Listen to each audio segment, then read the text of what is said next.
galmudug intaan la dhisin ka hor gaalkacyo muuqaalka maanta ay leedahay 10 meelood hadii loo qabay meel ka mid ah ma lahayn aniga waxaan gaalkacyo macnaha xarunta maamulka galmudug iyo meesha waxaan tagay hotel macna leh oo la dego oo la seexan karo oo qof yacni مسؤول أو محنك هذا وإحنا نقول ما أنتنا دار هديهنا هوتيل هديهنا جامعة هديهنا وحكوية الله بدرته وحاسين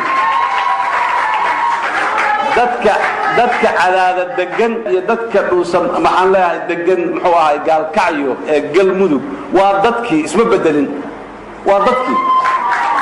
لكن اسبدل كو حكينا waxay tahay maamulka maamul lahaanshaha dawlad lahaanshaha waay dalka Soomaaliya waxaan rabaa ibrad inay noqoto lagu waayo aragnimo qaato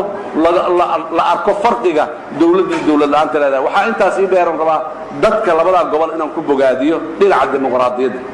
maamuladaas maalintii ay dhalanayeen madaxweynayaashii joogay maanta ma joogaan madaxweynayaal kala jooga mas'uuliyiin kala golo baarlamaan kala jooga مسؤولين كلا جوج waxay daliil u tahay dadkaani in ay u fududahay nidaamka dimuqraadiga inay raacaan oo hadba maxaan ku raacay talada iyo xukunka isbedbedelaan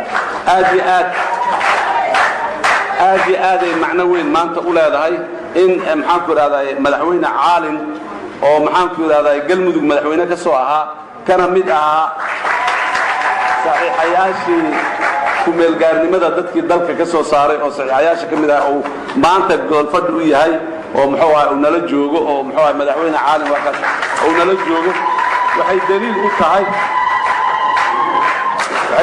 tahay meel cidla kuma daalowayno kuma noogayno ee waxaan ku noogaynaa maamul dimuqraadi noqonayo oo maalin walba ninkii dadku ay dhahaan ninkan talada noo qabto oo qabanayo inuu soo socdo ayay daliil u tahay tusaalana u tahay muxuu ahaa arrimahaas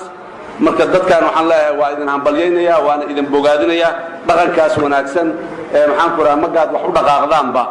aad ka dib keenaysaanna waa idinku bogaadinaya waxa fiican iyo waxasan kuwii u dhaqaaqa Allah naga dhigo